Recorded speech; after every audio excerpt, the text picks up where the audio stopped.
Hi everyone, welcome to my channel mathematical Setu. मैं Setu Singh matrix के part 010 के साथ उपस्थित हुआ हूं। हम लोग मैट्रिक्स में मल्टीप्लिकेशन से रिलेटेड बहुत सारे क्वेश्चन को कर चुके हैं और आज मैट्रिक्स का उसी मल्टीप्लिकेशन के बचे हुए क्वेश्चंस को करने की कोशिश कर रहे हैं। यहाँ जो लिखा हुआ है कि find the matrix A such that 1101 A equal to 335101।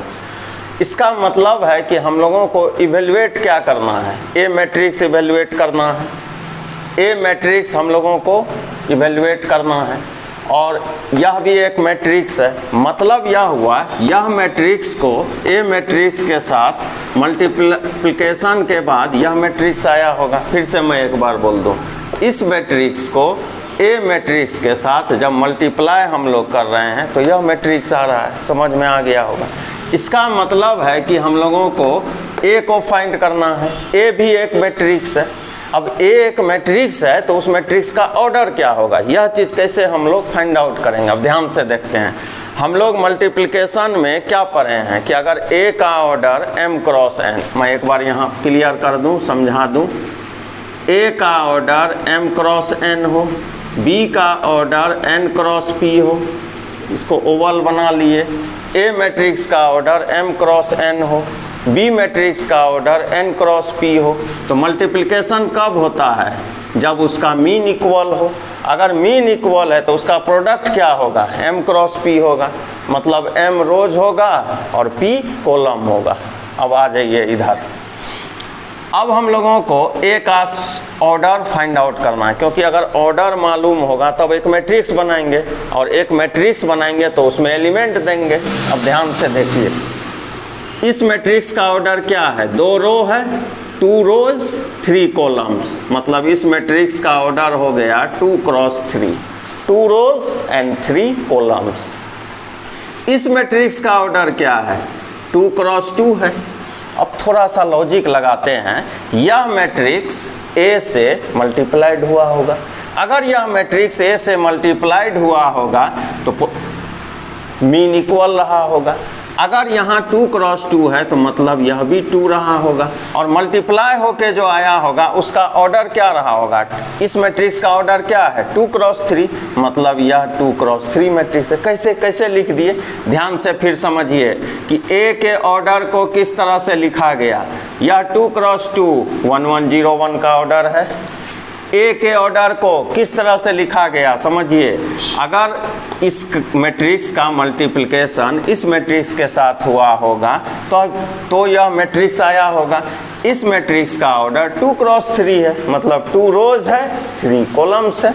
अब ध्यान से देखिए, 2 क्रॉस 2 यहाँ लिखे, इक्वल टू 2 लिख दिए। कैसे लिख दिए, क्योंकि हम लोगों को पता है कि मल्टीप्लिकेशन होने के लिए मीन का यानी मीन का इक्वल होना जरूरी है, तो हम लोग यहाँ 2 रख दिए।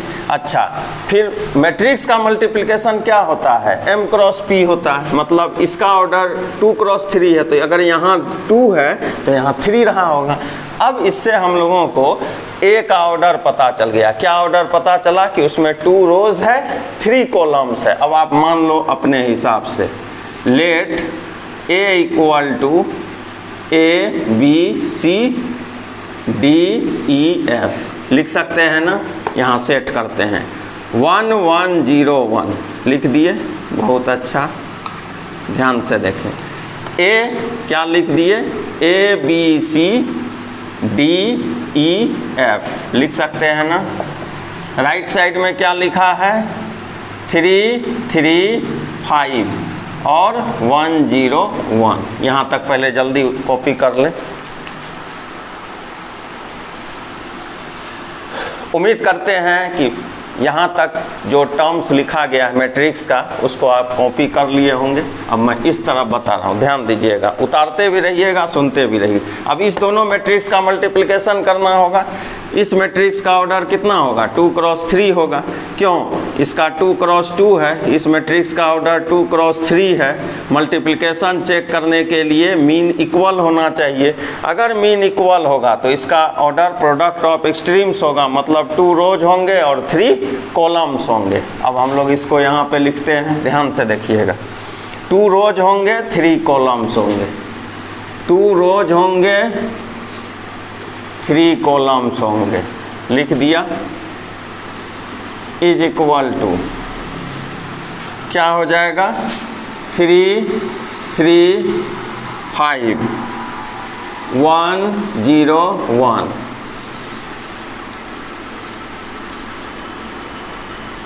ठीक, अब ध्यान से देखिए, इसको क्या लिखा जाएगा? 1 1 1 1 1 1, नीचे 0 1 0 1 0 1 लिख दिए। अब इधर मैट्रिक्स का मल्टीप्लिकेशन हम लोग पहले पढ़ चुके हैं, तो इस ये जो है कांस्टेंट होता है, इसको वर्टिकली लिखेंगे। AD BE CF AD BE CF लिखा जा सकता है ना? यहाँ तक पहले आ जाएगी। अब मैं इधर मिटा रहा हूँ। मैट्रिक्स में सिर्फ स्पेस आपका लेता है। क्वेश्चंस, कोई भी क्वेश्चंस हार्ड नहीं होता है, भारी नहीं होता है। फिर भी बच्चों को परेशानी होती है मैट्रिक्स में, पता नहीं क्यों, क्या कारण है। देखिए, अब इसको मल्टीप्लाइड करते हैं हम लोग, ध्यान से देखिएगा। इसको क्या हो जाएगा? A प्लस D, यह क्या हो जाएगा? B प्लस E, यह क्या हो जाएगा? C plus F। इसको क्या लिख सकते हैं? 0 प्लस D, ध्यान से देखिए, 0 प्लस E और 0 प्लस F, ध्यान से देखना है। इधर क्या लिखा है जी? 3 3 5 और 1 0 1 हम लोग भी लिख दिए, ध्यान से देखना।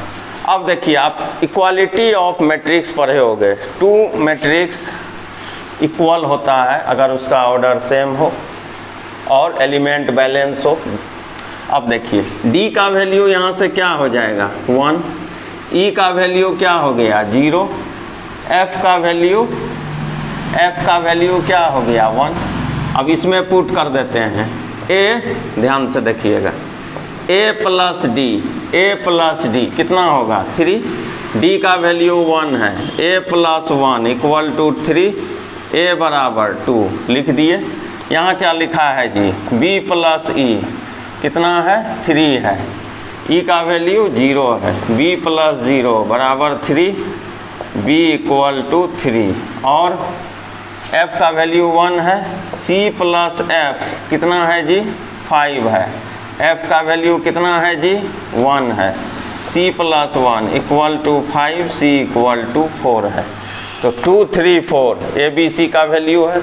हम लोगों को मैट्रिक्स इवेल्युएट करना है A का वैल्यू क्या होता है? A B, हम लोग क्या माने थे? A B C D E F। अब A का वैल्यू देखिए 2, B का वैल्यू 3, C का वैल्यू 4 और D का वैल्यू 1, E का वैल्यू 0, F का वैल्यू 1। तो एक बार फिर से सुन लें, उतारते भी रहें। अभी जो हम लोग क्वेश्चन बनाए देखे, जो आप उतार रहे हो, उस तरह का जब भी आपको क्वेश्चन मैट्रिक्स में दे दे तो कुछ नहीं करना है। एक मैट्रिक्स उसको आपको फॉर्म करना होगा, उस मैट्रिक्स का ऑर्डर फाइंड आउट कर लेना है। ऑर्डर अगर आप खोज लियो तो क्वेश्चन बहुत आसानी से बन जाएगा। अगर आप ऑर्डर को खोजने में आपको परेशानी होगी तो क्वेश्चंस नहीं बन पाएंगे। और ऑर्डर कैसे लेते हैं उस पर हम लोग वहाँ डिस्कस किए। कुछ नहीं है, मल्टीप्लिकेशन के लिए मीन इक्वल होना चाहिए, और मीन इक्वल होना चाहिए जो ऑर्डर यानी जो प्रोडक्ट होके आने वाला मैट्रिक्स है उसका ऑर्डर आप चेक कर लीजिए। और मैं बताया हूँ एक्सट्रीम से उस पर पुट कर दीजिए, अपने आप नया जो मैट्रिक्स इवेल्युएट करना होगा उसका ऑर्डर आप आ जाएगा आपको। तो मेन इस क्वेश्चन में मेन जो यूएसपी था वह था ए का ऑर्डर फाइंड करना। अगर उस ऑर्डर को आप फाइंड कर लेते हैं तो इस तरह का क्वेश्चन बन जाएगा। उम्मीद करते हैं उतार लिए होंगे। अब देखिए, यह मैट्रिक्स का वर्बल प्रॉब्लम्स है। मतलब वर्बल प्रॉब्लम्स मतलब क्या? देखिए यह नया चीज़ नहीं है, यह आप बनाए हुए हैं, सिंपल इंटरेस्ट पे बेस्ड क्वेश्चन है, लेकिन यहाँ मैट्रिक्स का मेथड यूज करना है। यह एनसीईआरटी का क्वेश्चन है, बहुत अच्छा क्वेश्चन है। ठीक है, पहले क्वेश्चन को समझ लें। A trust fund has ₹30,000 that must be invested in 2 different types of bonds. Suppose कीजिए कोई एक व्यक्ति X है, उसके पास 30,000 रुपीज़ है। अब वह किसी 30,000 रुपीज़ को टू टाइप्स ऑफ बॉन्ड्स में इन्वेस्ट करना चाहता है। ठीक है, तो मान लीजिए किसी में 15,000 दिया होगा, 15,000 या 10,000, 10,000, 20,000, 5,000, 25,000। अब कितना दिया ये मुझे नहीं पता है। यहाँ इस लाइन को जो हम लोग पढ़े, इससे यह क्लियर हुआ कि 30,000 उसके पास अमाउंट है, उसको 2 टाइप्स ऑफ बॉन्ड्स में वो इन्वेस्ट करना चाहता है। पहला जो बॉन्ड है, अब कहीं भी आप इन्वेस्ट करते हो, अपने पैसे को तो इसी तरह लेंट नहीं कर दोगे, वहाँ से कुछ ना कुछ इंटरेस्ट मिलेगा तब तो देंगे। तो एक जो है 5% इंटरेस्ट है और दूसरा में 7% इंटरेस्ट उसे मिल रहा है। बोल रहा है मैट्रिक्स मल्टीप्लिकेशन से यह पता करना है कि कितना कितना रुपया लगा दोनों बॉन्ड पे, अगर टोटल इंटरेस्ट 1800 है, मतलब 1800। अच्छा, अमाउंट कितना था? 30,000। फर्स्ट बॉन्ड पे कितना अमाउंट लगा? रेट ऑफ इंटरेस्ट दे रहा है 5%। सेकेंड पे कितना? 7%। अच्छा, अब ध्यान दीजिए, सिंपल इंटरेस्ट का क्या फार्मूला होता था? P/100। अब ध्यान से देखिएगा, कभी भी मैट्रिक्स का वर्बल क्वेश्चन आप बना रहे हो, पहला जो मैट्रिक्स लेना है उसको रो वाइज सेट कर लीजिए, मतलब रो के हिसाब से रख लीजिए, और जो सेकेंड मैट्रिक्स है उसको कॉलम वाइज सेट कर लीजिए। फिर सुनिए, कोई भी वर्बल क्वेश्चन, पहला मैट्रिक्स को रो वाइज, सेकेंड जो मैट्रिक्स लेंगे कॉलम वाइज। अच्छा, यह क्या लिखा है? Simple interest. अच्छा ठीक है, अब आप ऐसे सोचिए 10,000, 30,000 आपके पास मनी था, उसमें 10,000 आप फर्स्ट बॉन्ड पे लगा दिए, तो सेकेंड बॉन्ड पे कितना लगेगा जी? 20,000। कैसे जाने आप? इससे इसको घटाए। अब 10,000 अमाउंट तो हम लोगों को मालूम नहीं है, हम लोग इसको मान लिए X। तो आप खुद बोलिए, फर्स्ट बॉन्ड पे लगने वाला अमाउंट है X रुपी, तो सेकेंड बॉन्ड पे कितना लगेगा जी? 30,000 माइनस X लगेगा ना। अब ध्यान से देखिए, यह प्रिंसिपल हो गया। क्या मैं बोला? प्रिंसिपल को रो वाइज रखना है। X इस तरफ क्या हो जाएगा? 30,000 माइनस X, ये P हो गया। P के बाद क्या होता है जी? T। अच्छा, T यहाँ पे फिक्स्ड है, T नहीं लेना है। R/100, पहला पे कितना है रेट ऑफ इंटरेस्ट? ध्यान से देखिए, 5/100, 7/100। देखिए मैं क्या बोला था, इस चीज़ को रो वाइज रखे, इसको कॉलम वाइज ले लिए। PR/100 यहीं ले लिया गया। टाइम यहाँ फिक्स है, 1 ईयर 2 ईयर नहीं मेंशन है, टाइम यहाँ नहीं लेंगे। कितना है इंटरेस्ट? सिंपल इंटरेस्ट, देखिए वही क्वेश्चन है। फिर अंतर क्या है? प्रेजेंटेशन का अंतर है। क्या प्रेजेंटेशन का अंतर? वहाँ आप फार्मूला से बनाए थे, एरिथमेटिकल मेथड लगा, यहाँ मैट्रिक्स लगा। मेन चीज़ जो सीखना है मैट्रिक्स में, पहला चीज़ रो वाइज तो दूसरा चीज़ कॉलम वाइज। अब देखिए इसका ऑर्डर चेक करते हैं, 1x2 है, इसका ऑर्डर 2x1 है, मल्टीप्लिकेशन होगा 1x1 होगा, मतलब एक रो होगा एक कॉलम होगा। ध्यान से देखिए, यहाँ क्या लिखेंगे जी? X। यहाँ 30,000 माइनस X। यहाँ क्या लिखेंगे जी? 5/100।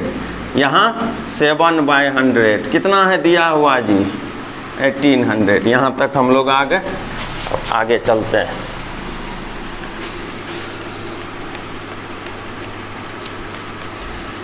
वर्बल क्वेश्चन मैट्रिक्स में आपको अच्छी तरह से आना चाहिए। वर्बल क्वेश्चंस में कुछ नहीं है, वही चीज़ है जो आप 10th तक पढ़े हो, 11th तक, 10th क्लास 10 तक जो भी चीज़ आप पढ़े हो वही उसी से रिलेटेड होगा। अंतर इतना ही होगा। देखिए यहाँ भी तो क्या लगा? P principal, R/100, T fix था, सिंपल इंटरेस्ट। फिर सुन लीजिए, फर्स्ट जो मैट्रिक्स लीजिएगा रो, तो सेकेंड मैट्रिक्स कॉलम।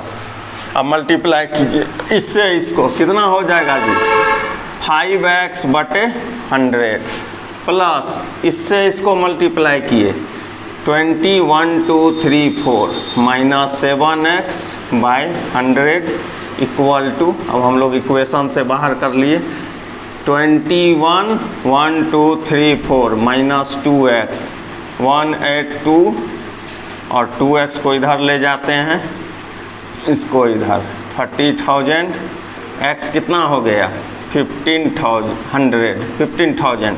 देखिए फर्स्ट बॉन्ड पे कितना रुपया लगाया 15,000 ना, यह फर्स्ट है। सेकेंड क्या कहता है, सेकेंड बॉन्ड 30,000 माइनस x मतलब इतना ही 15,000 ही।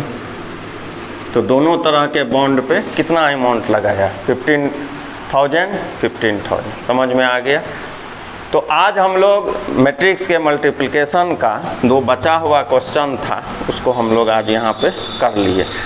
मल्टीप्लिकेशन ऑफ मैट्रिक्स हम लोगों का कंप्लीट है। अब जो नेक्स्ट चैप्टर है वो है ट्रांसपोज ऑफ ए मैट्रिक्स। उस ट्रांसपोज में हम लोग उसका ट्रांसपोज के प्रॉपर्टीज़ को जानेंगे। ट्रांसपोज ऑफ मैट्रिक्स का फिर दो फर्दर टाइप होता है। कौन कौन टाइप, सिमेट्रिक मैट्रिक्स और skew symmetric matrix. Board exam के व्यू से वह जो चैप्टर है यानी ट्रांसपोज ऑफ ए मैट्रिक्स काफ़ी इम्पोर्टेंट चैप्टर है और उसका वीडियो यह अभी पार्ट 010 है। आप मल्टीप्लिकेशन उम्मीद करते हैं बना लिए होंगे। मल्टीप्लिकेशन में कुछ नहीं है, मल्टीप्लिकेशन का प्रॉपर्टी भी मैं बता दिया हूँ। आपको सिर्फ मल्टीप्लाई करने आता है तो आप मल्टीप्लिकेशन चैप्टर बना सकते हो। हर एक क्वेश्चन में कुछ ट्रिक्स है, उस ट्रिक्स को फॉलो करना है, लॉजिक को थोड़ा क्लियर रखना है। नेक्स्ट जो पार्ट आएगा पार्ट 011 बहुत वेरी इम्पोर्टेंट पार्ट होगा ट्रांसपोज ऑफ ए मैट्रिक्स, उसको निश्चित रूप से आप लोग देख लेंगे। दूसरा बात, वीडियो अगर बड़ा हो जाए थोड़ा तो उसे देखा कीजिए, क्योंकि अगर मान लीजिए यही मल्टीप्लिकेशन हम लोग कर रहे हैं तो ठीक है अभी यह टाइप है, एक साथ होगा तो वह जो वीडियो होगा एटलीस्ट 30 मिनट्स का तो वीडियो होगा, तो उसे आप देखा कीजिए, पूरा देखा कीजिए। खोले बंद कर दिए नहीं सीख पाइएगा। सिलेक्शन सही कर लीजिए, स्थिरता ले आइए, सिलेक्शन सही कीजिए और अस्थिर हो जाना है, आप पढ़ाई करना है कंटिन्यू। समझ में आ गया बात? तो उम्मीद करते हैं मेरे चैनल, आपके चैनल मैथमेटिकल सेतु को आपने सब्सक्राइब कर लिया होगा। नहीं किए हो निश्चित रूप से कर लो, सब्सक्राइब कर लेना है आप लोगों को, लाइक भी कर देना है, शेयर भी कर देना है। मैं सेतु मैथमेटिक्स हेतु मैट्रिक्स के पार्ट 011 के साथ पुनः उपस्थित होएगा, इस विश्वास के साथ कि मल्टीप्लिकेशन ऑफ मैट्रिक्स को आप लोग कंप्लीट कर लिए होंगे और ट्रांसपोज ऑफ ए मैट्रिक्स को एंजॉय कर रहे होंगे। ज़रूर देखना पार्ट 012। Thank you.